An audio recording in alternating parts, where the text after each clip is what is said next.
Narendra laku kang malwaya ingkang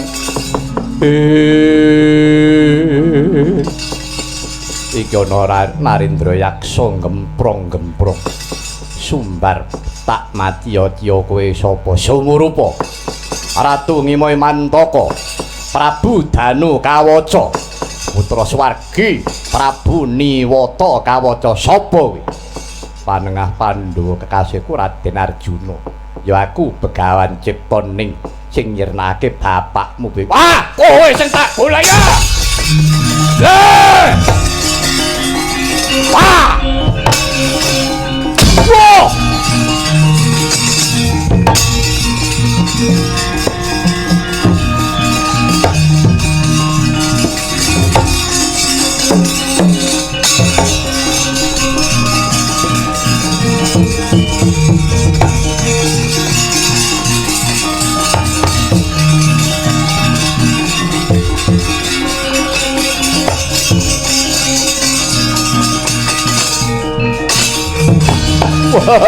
Ladalah Kakang perkosa ngrewangi Janaka Sawa aku Kakang Werkudara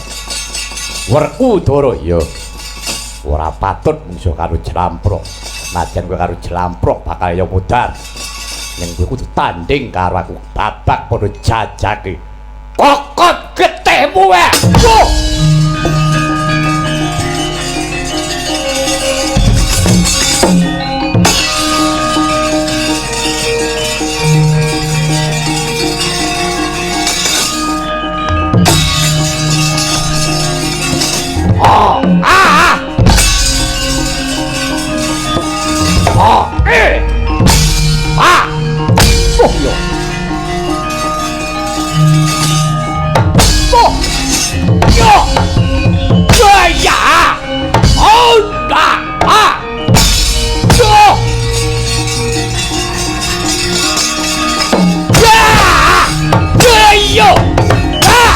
Lembu kotak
dan Jlamprok maido karo gerang aku bakal berhasil materi buta perkasaan iki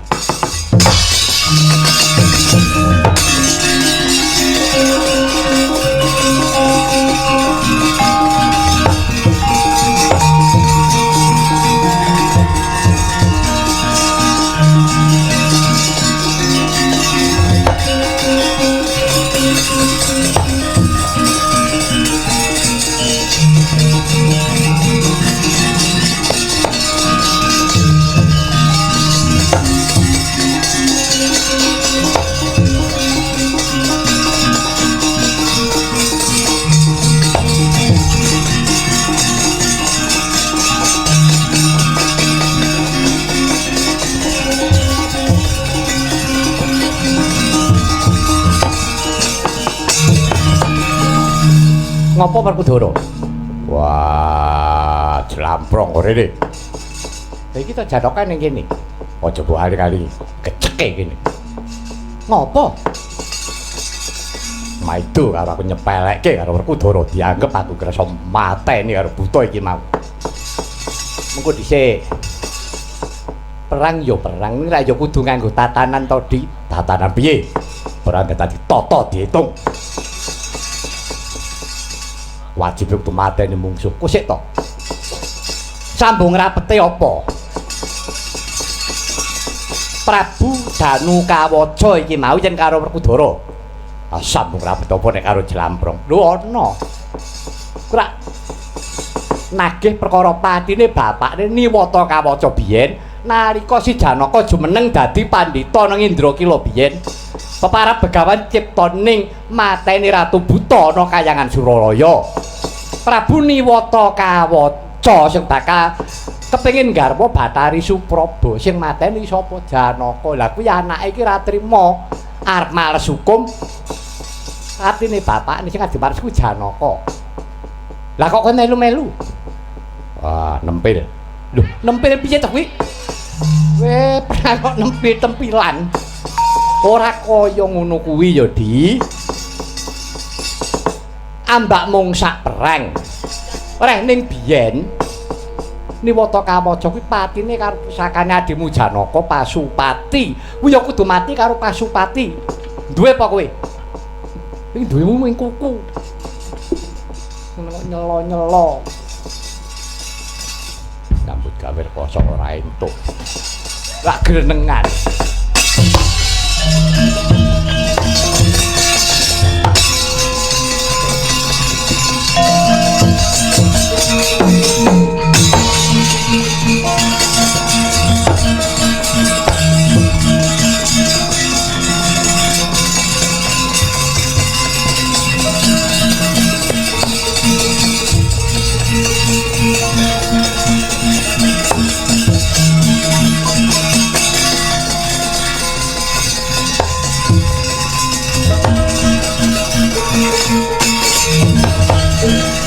Kowe Prabu Kresna, ya kowe sapa? Begawan Duraweca.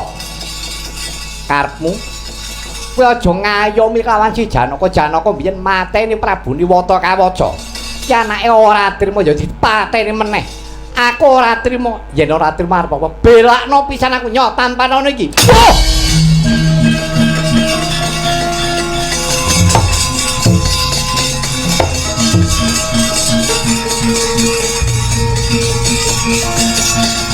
Wah!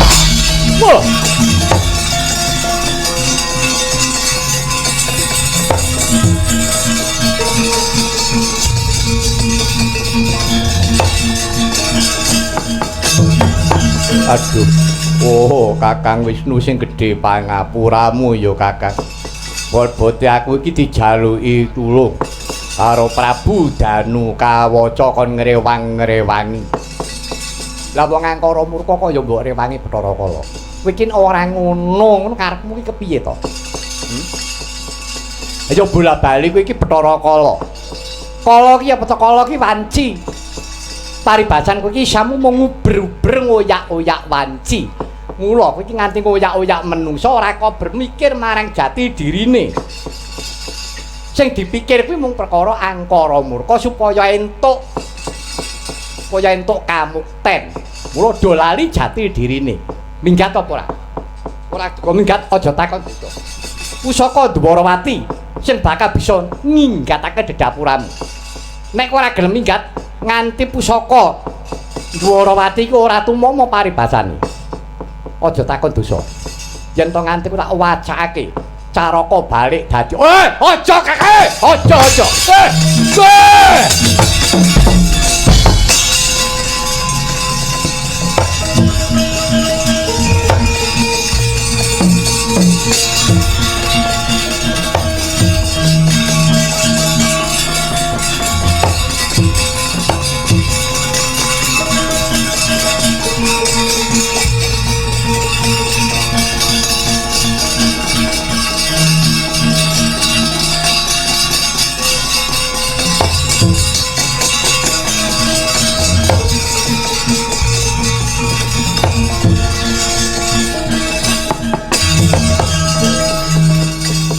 Kurupati wonten dawuh Kanjeng Hyang.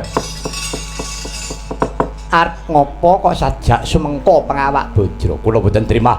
Kula dipun singkir, Kak. Dipun singkur pangwaos kula. Dipun singkiraken saking Trasatwarga. Lah sing nyingkirake kuwi sapa? Lah kowe niat apa ora? Nggonmu ngabekti karo para pepunden. Kaya mengkono mau yo, Ngger, aja rumangsa kalah dhisik. Aja rumangsa dupeh tuwa enom kuwi padha wae. Waton kowe lahir batin temu ngabekti karo pun kaki. Ya bakal lumintu pangestuku marang kowe. Duryudana, tawas padake kowe iki lati karo Pakarti ora nyawiji ucapmu karo batinmu kuwi gesek. Mula ya Ngger, yen to kowe kepengin tentrem negaramu Ngastina, ya tetep ana berbudi bawa leksana. Lati karo Pakarti kudu nyawiji. Aja kaya wah mbok ra isep.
Madong dawuh yang kados pundi ingkang wayah Yayi Prabu Duryudana?